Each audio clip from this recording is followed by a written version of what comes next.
Well, Penn State's got to say goodbye to another star player. You are Locked On Nittany Lions, your daily podcast on the Penn State Nittany Lions. Part of the Locked On Podcast Network, your team every day.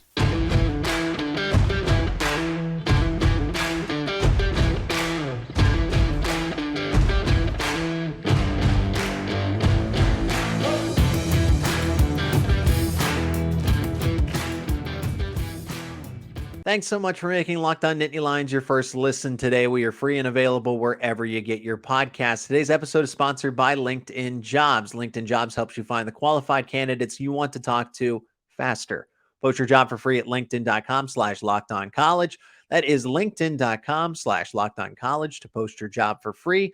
Terms and conditions apply. My name is Zach Seyko. Thanks so much for joining me on another episode of Locked On Nittany Lions. Parker Washington is headed to the NFL. He announced that he is declaring for the NFL draft. So yes, Penn State is losing another star player that could have been a serious contributor to next season, especially with the offense and Drew Aller taking over. This is a big deal. I'm going to talk about why that is the case and what Parker Washington is leaving behind at Penn State. An impressive career, even though it was a little shorter, just the 3 years at Penn State. We're also going to talk about the impact of this move by Parker Washington and see where the wide receivers stand. You know, now you have the news in the transfer portal, who Penn State is targeting, who they could potentially bring in, as well as who is still on the roster, who could contribute more now that we know Parker Washington is officially not going to be with the team in 2023.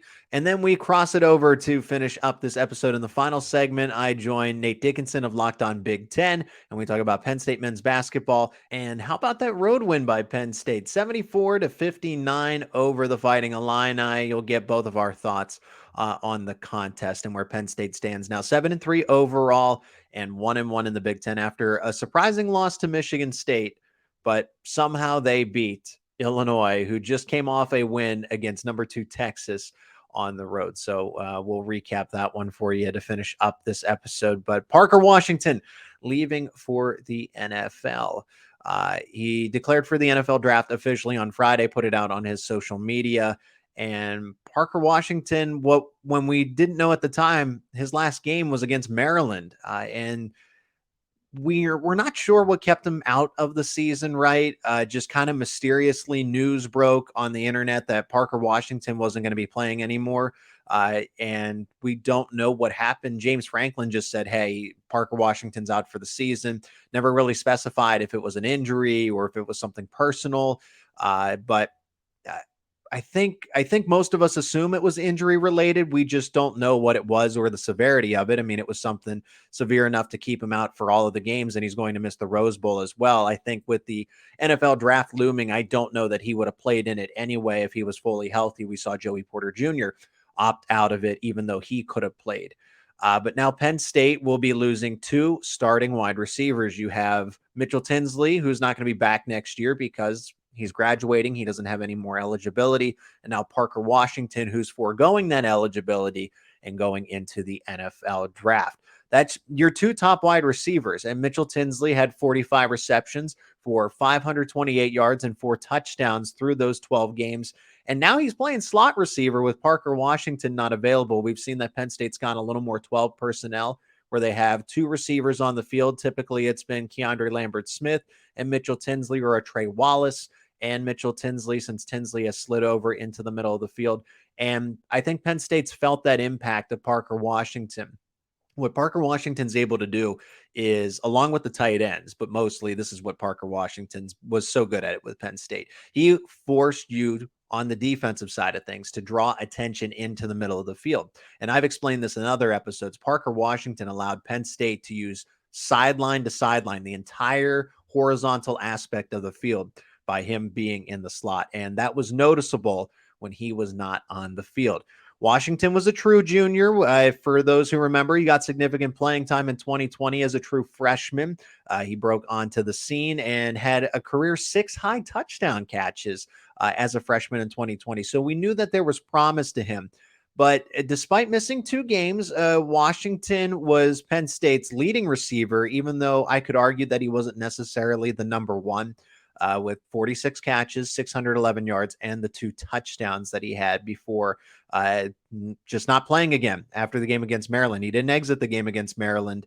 We don't exactly know what happened that ended his regular season, but I liked what Parker Washington did this season. I think his most memorable game was the one against Ohio State. He caught that slant, spun out of 2 tacklers, and took it the distance. He was an impact player, but he was never going to be that true number one.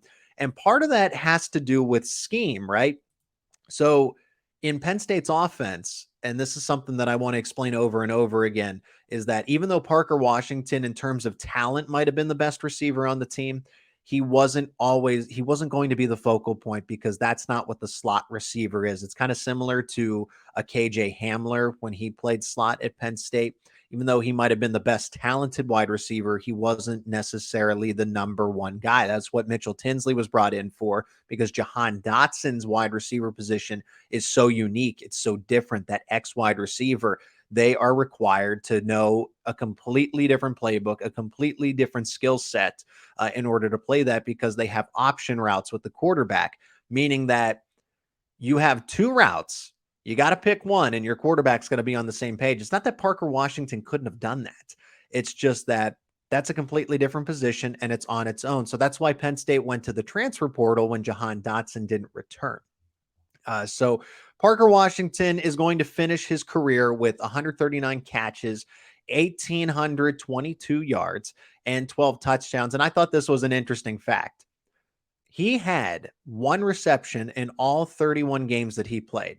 He caught a pass in every single collegiate game that he played. That is very impressive and shows what kind of receiver Parker Washington is. Sure, we saw the big plays from him, but he's just a possession receiver. And for me, I define a possession receiver as someone you can turn to when you need a surefire catch. If you put it anywhere in the zip code for Parker Washington, he'd go up and grab it, even though he isn't the biggest wide receiver. I thought his best attribute, it's his hands. It's the way he has sticky hands. He can catch just about anything that's thrown to him, and he put that on display. So I imagine with missing the rest of the regular season, he talked to NFL scouts, and they told him that his draft stock wasn't going to be as affected as he anticipated, because I know it was on the table whether he was going to come back or not. Penn State wanted him back, but since his NFL draft status doesn't seem to be affected by this, he's going to move on here.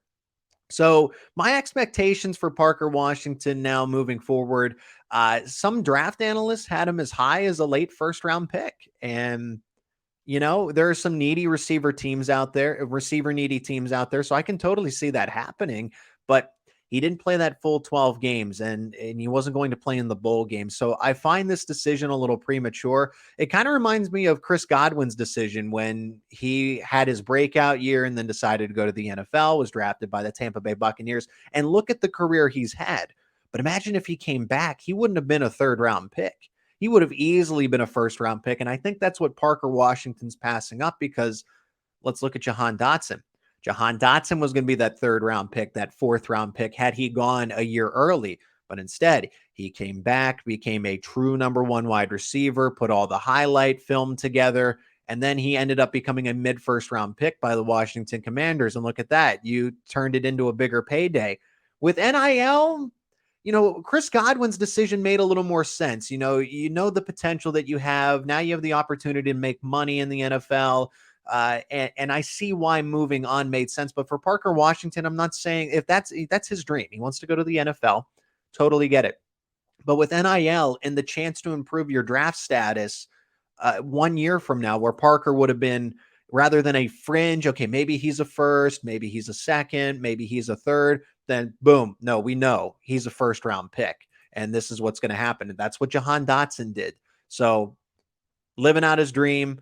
He's talking to all the right people. So they told him something that probably backed up his decision. I just think, for me personally, this is an early decision, just given the way that Parker Washington, his junior year ended, unfortunately. So I think he'll be selected in the 3rd round, maybe even the 4th. And it's not because he's not talented. He currently ranks in about the mid-teens and of big draft boards, right? The draft big boards where Mel Kiper Jr. or Todd McShay or any website, CBS, Yahoo, all of them, they'll rank all the positions in the wide receivers. And I've seen Parker Washington be about 12th. I've also seen him be close to 17, 18. So it depends how he would do at a combine or any pro day workouts, if he can impress some scouts in attendance. If he is recovering from an injury and can't participate fully in some of those events, that's going to hurt his draft stock. And there's a lot of good receivers in this class. Jackson Smith and Jigba's in there. Jalen Hyatt from Tennessee, who had a breakout season, and Jordan Addison, the receiver who transferred from Pitt to USC. Parker Washington is also a true slot receiver, so he's not limited. You need that in the NFL, but he's not, you can't just plug him and play him everywhere. If he adds that to his skill set, if he's able to become a boundary wide receiver, that makes him a lot more valuable to NFL teams. But this given day in the NFL, you need slot receivers. All I'm just saying is that if you are boxed into one specific type of receiver rather than you can line up anywhere across the formation, that will sway some decisions for the NFL. So Parker Washington is moving on. This is a big deal, and I'm going to tell you why it's a big deal next. Penn State's already losing 2 starting wide receivers, what that means for the Nittany Lions going into 2023. Today's episode is sponsored by LinkedIn Jobs. These days, every new potential hire can feel like a high-stakes wager for your small business. You want to be 100% certain that you have access to the best qualified candidates available. That's why you have to check out LinkedIn Jobs. LinkedIn Jobs helps you find the right people for your team faster and for free. It is easy to create a free job post on LinkedIn Jobs, then add your job in the purple hiring frame to your LinkedIn profile to spread the word that you are hiring.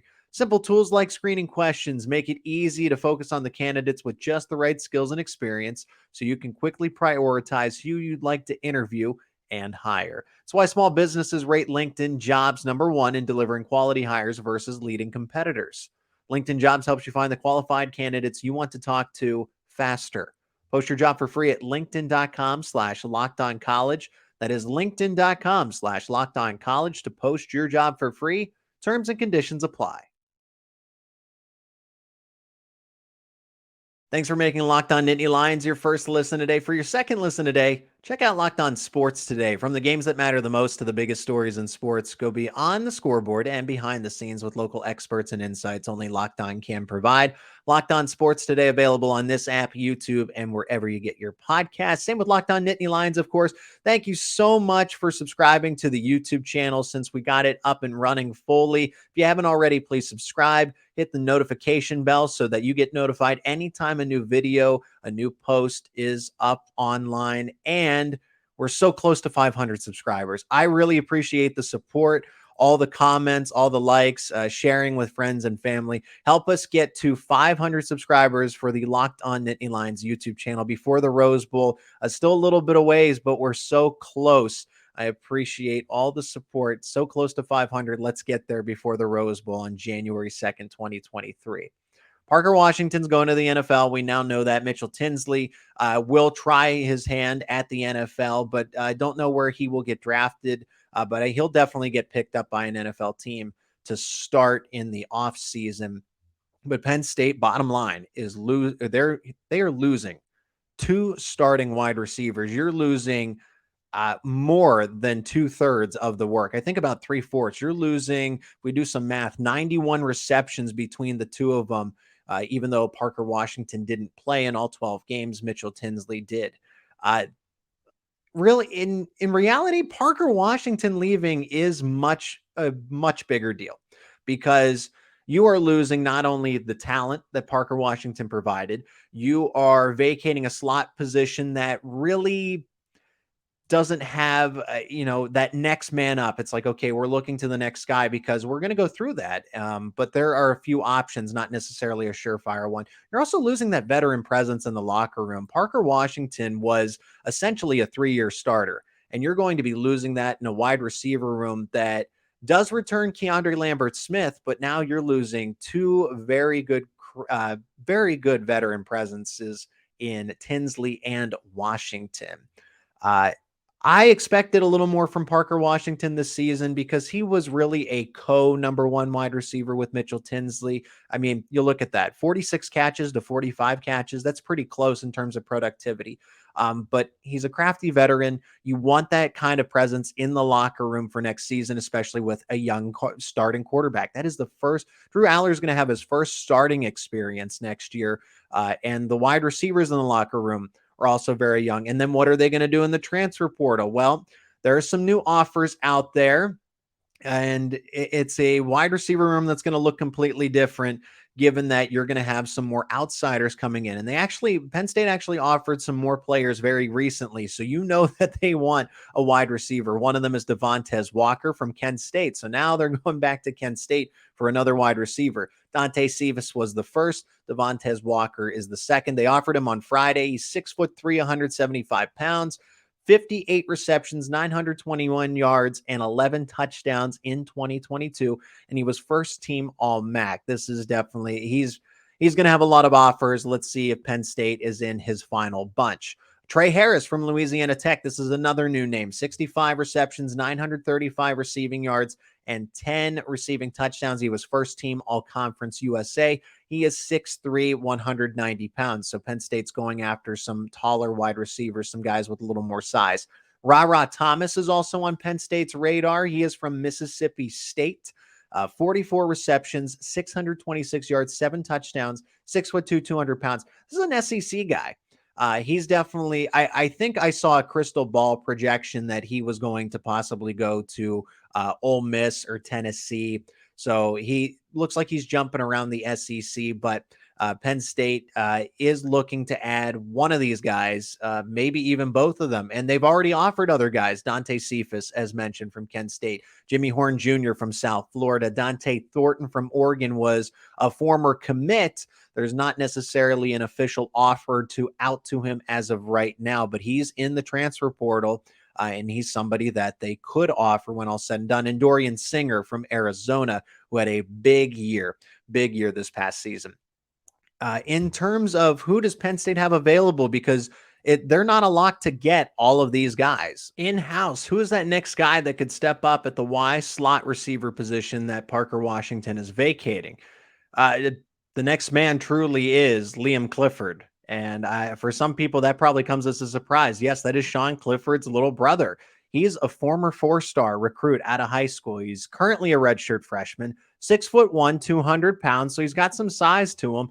Appeared in 11 games this season. We saw him in and out of the lineup on the field. Did make 8 receptions for 89 yards. And he's good blocking wide receiver. He's not afraid to make all the physical plays when he's not being targeted in the passing game.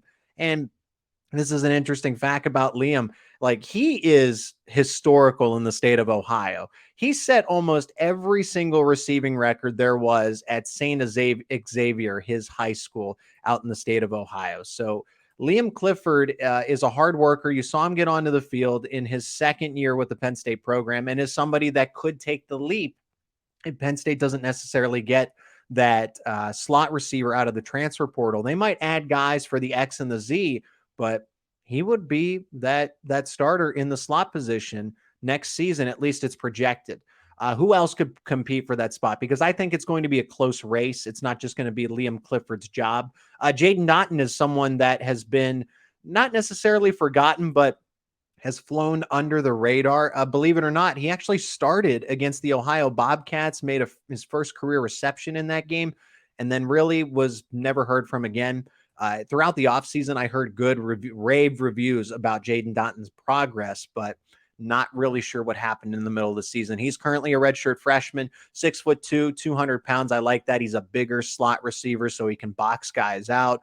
He's going to be tough to cover for safeties who have to cover him over the middle, and then matches up well with linebackers because he has that speed, but also that size to go along with that. And then there's Kaden Saunders, who is progressing well from what I've heard from people that go to practice frequently, and people in the media, and then people that are close to Penn State football. Redshirted this season. He did appear in a couple of games, but he's a former top 10 wide receiver from the class of 2022, if you can remember, rated a 97 out of 100 by 24/7 Sports, and a 4-star wide receiver at that. He is smaller. He's 5'10", 175 pounds.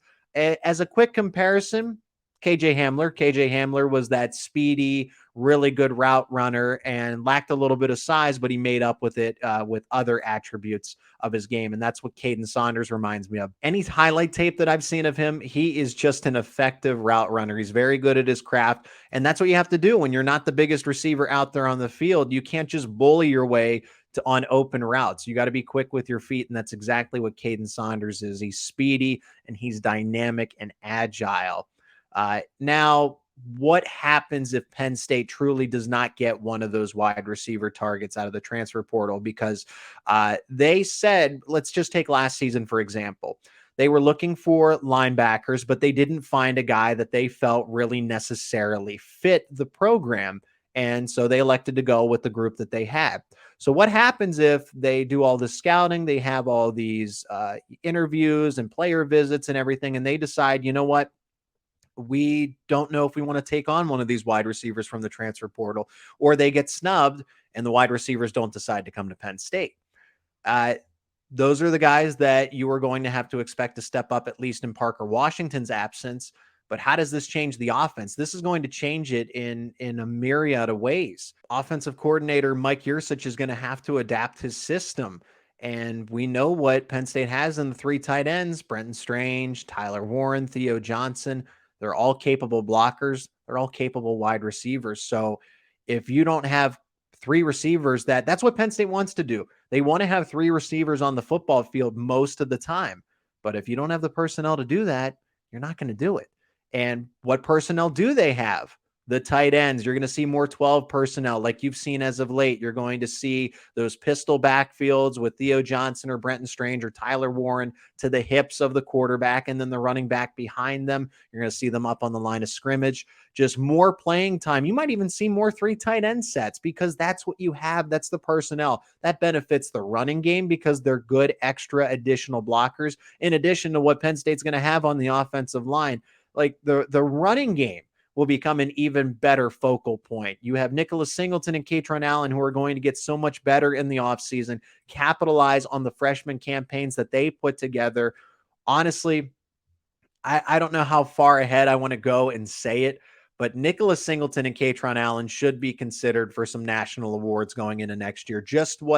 Even if Penn State is able to bring in some wide receiver targets for Drew Aller and everything, it's not going to be all about the passing attack. They're going to be a run-first team because you have Nicholas Singleton, Katron Allen, and from what it sounds like, Kevon Lee is going to stick around. So you have a 3-man backfield, all of who are very capable of starting and handling a hefty workload. Now you have the benefit of rotating the 3, and then they're all rested and ready to go at a moment's notice. So you're not going to get a drop off because some guys fatigue, and now there's depth. So if one of them were happen to get hurt, you have that depth there to be able to overcome it. Like as you saw, Kevon Lee wasn't available for the remainder of the season, and Singleton and Allen had no issues whatsoever. So the Parker Washington leaving does have a serious impact because you don't have that veteran for Drew Aller. You got to go get an outside guy who's got to fit into the program. You got to go find the right guy.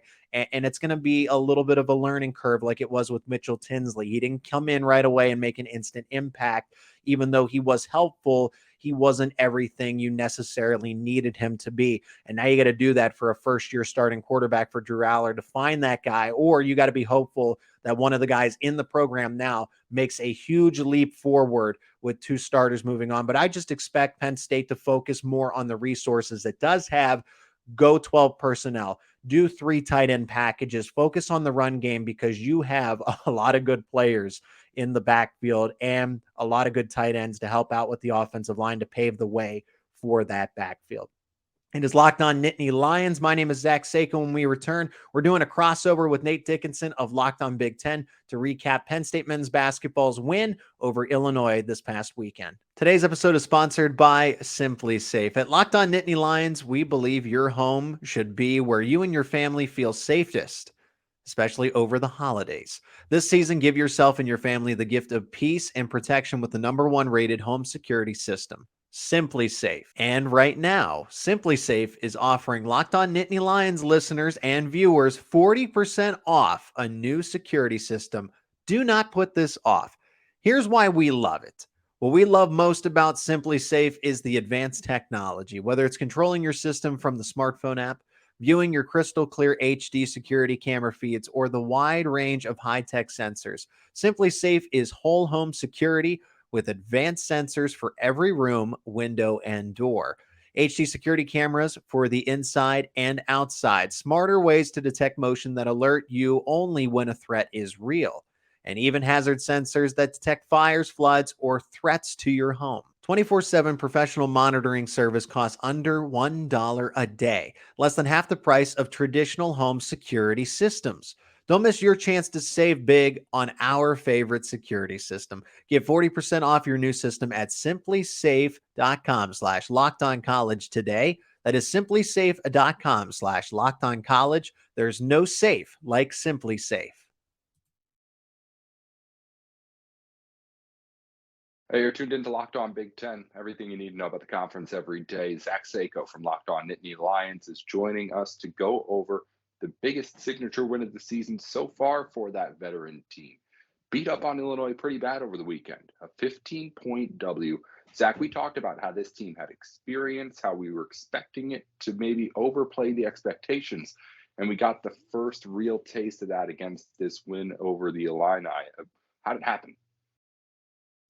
It happened with, Penn State shot 50% of the field, so that definitely helps, both from just every shot they took and also from three-point range. You had Miles Dredd in other games where he couldn't make a shot, and instead he makes multiple three-pointers, shooting 9 attempts, and was basically, he and Andrew Funk went on a heat streak, basically.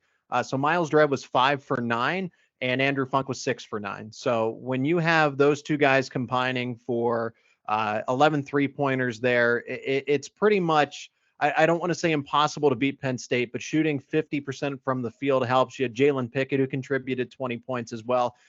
And also important to note, they didn't play any big guys whatsoever. They played all of their guys were 6'6" and shorter.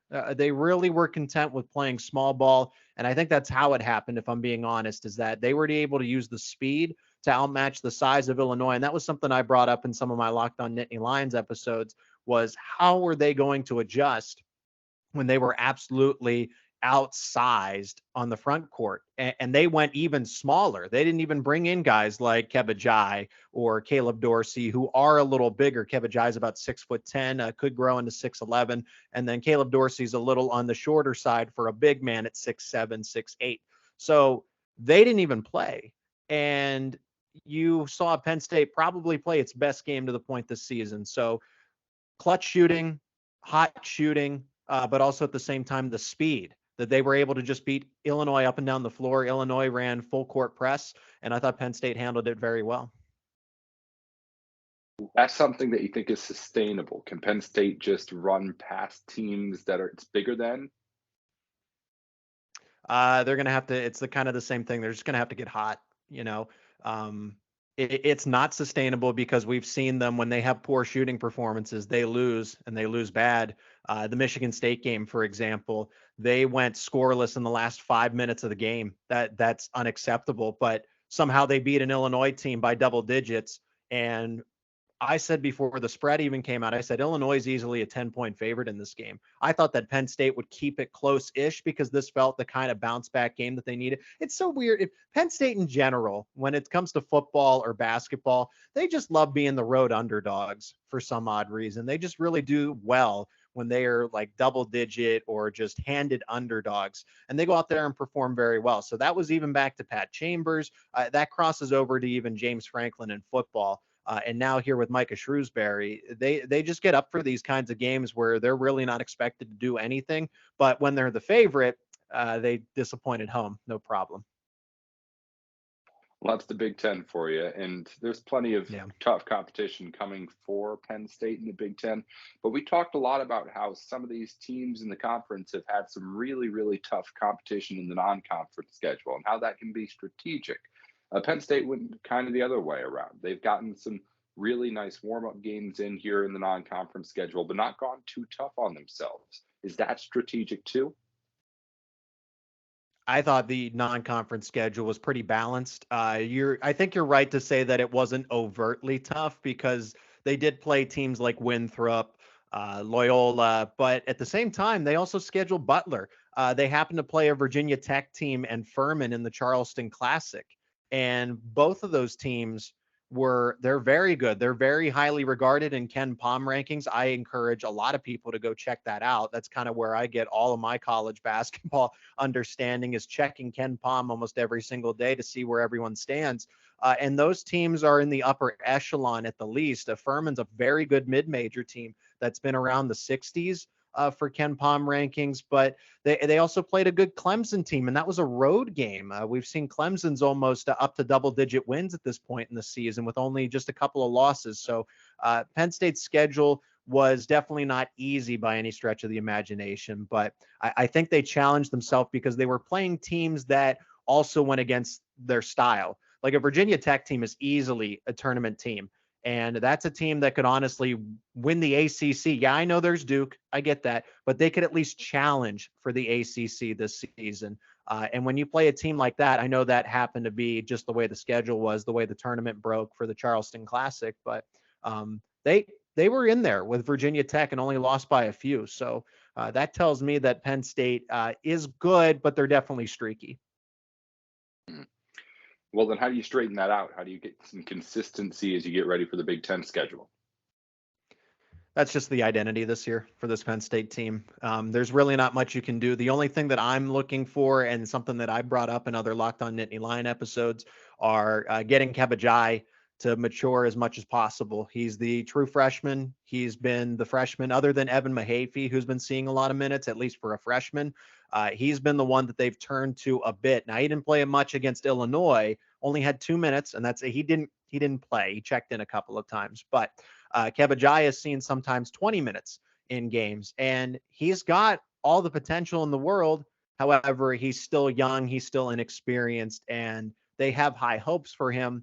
But I think the key, if Penn State wants to be able that team that can adapt on the fly, they need him and another taller prospect in Demetrius Lilly, who actually saw his first action in the Big Ten play against Illinois. Only got hit for a minute, but he saw some action. If those two can somehow mature by March, then Penn State has an extra element that teams might not be ready for, opponents might not be ready for. So then they're thinking, oh, well, they can't size up with us. They're only going to play fast. They're going to play fast. We'll just slow them down. And then they turn to those guys who were 6'10". It's about, I know that's a lot to ask. And I've said that, I've acknowledged that. It's too much to ask those freshmen, but if Micah Shrewsbury can prepare them, then Penn State can take that extra step. If not, you're just kind of waiting around. Maybe they can sneak in the tournament, but this isn't like a totally over-dominant team, unless they can keep shooting 50% every single night. But that's, like you said, not really sustainable. So what is the goal? You mentioned the tournament there, right there on the back end, going 500 in Big Ten play when we get to there, making the NCAA tournament. Where are the expectations at compared to when we talked at the start of the season? Has anything changed? I think it's still bubble team. I really do. And that's what I mean. I'm speaking from the fan perspective, just kind of looking at the social media comments, the message boards, and people were up in arms about losing to Michigan State at home. You know, these are the games we're supposed to win. We're just the same old Penn State. You know, we were led to believe that this was a bubble team. And yeah, but so much can change in a few days, right, Nate? I mean, for them to lose that one at home to a banged up Michigan State team, then somehow go on the road to Illinois and beat a team that just beat number 2 Texas in overtime. It's just college athletics in general, because you see that happen in football too, right? It's not just college men's basketball, but it's crazy to think how that works. You're a 5-point favorite essentially at home against a hobbled Michigan State team. You lose outright. Then you're almost a double-digit underdog going on the road. No one's really giving you a chance, and you win by double digits on the road against a much better Illinois team. Like Illinois should contend for the Big Ten, not necessarily Michigan State unless they get healthy at the right time. So I just think that with the expectations, they were brought back, or at least people just kind of sold out of them and saying like, oh, this is just your wishy-washy Penn State team. And that's just not the case. They're going to go on cold streaks, but when they're hot, they're on fire. And I think they can beat anybody in the Big Ten, but at the same time, they really have to heat up because they're streaky. They're ice cold or they're red hot. There's really no in between, to be honest with you. Zach Seyko told us that the Nittany Lions are going to be feisty. When we talked to him at the beginning of the season, they've made some noise in the Big Ten already, getting a big win over Illinois. And of course, whenever they do anything else, we'll have Zach back on to talk to us about it here on Locked On Big Ten. One more before we let you go, Zach. Bowl game thoughts. Yeah. Just we'll have you in to talk more about it, of course, later on. But just first impressions as you guys get ready for the bowl game. Yeah, the Rose Bowl is exciting. I mean, this was something that I was fortunate enough to kind of put the puzzle pieces together and create a whole episode around the speculation of it, because personally, I had them in the Orange Bowl. I thought that with the way the conferences were set up for the bowl games, that they would get selected there since they haven't been there since 2005. And the rumors about the Rose Bowl started opening up, and you start putting things together, putting the clues together. And then Ohio State came outright and said, Rose Bowl, if we don't make the college playoff, do not invite us. And they said, invite Penn State, take Penn State instead. And that was legitimate. And that was the case. So you were already kind of leaning in that Ohio State was going to get selected by the College Football Playoff Committee. And they did. And then who's the next best team? Because Michigan can't be picked. It's going to be Penn State. So that's how that happened. So this is huge since that the traditional Rose Bowl is going away with the College Football Playoff. They get to face a team for the first time in school history for both of them. Penn State and Utah have never played each other in football. So all around, it's going to be an exciting game. It's the final game before the national championship, so I like that as well. And both of these teams, at least for the time being, match up pretty well. Penn State we saw that Parker Washington declared for the draft, but he wasn't necessarily going to play in that game either. But Penn State, I think, does have, if they can figure out how to maneuver the secondary, because that's where Utah's a little weak, they can get some yards against them, but Utah does force the turnover on defense. I think there's going to be some points, but not necessarily a shootout like the Rose Bowl was last year between Ohio State and Utah. More leading up to that bowl game, more on everything that Penn State's going to be doing. You can hear it all with Zach on Locked On Nittany Lions every single day of the week, just like we do it over here on Locked On Big Ten. Zach, thanks for joining us for a couple of minutes to talk that big upset win over Illinois over the weekend. We'll have you back on here again soon. Hey, thanks for having me, Nate, always. Thanks for making Locked On Nittany Lions your first listen today. For your second listen today, check out Locked On Sports Today. From the games that matter the most to the biggest stories in sports, go beyond the scoreboard and behind the scenes with local experts and insights only Locked On can provide. Locked On Sports Today, available on this app, YouTube, and wherever you get your podcasts.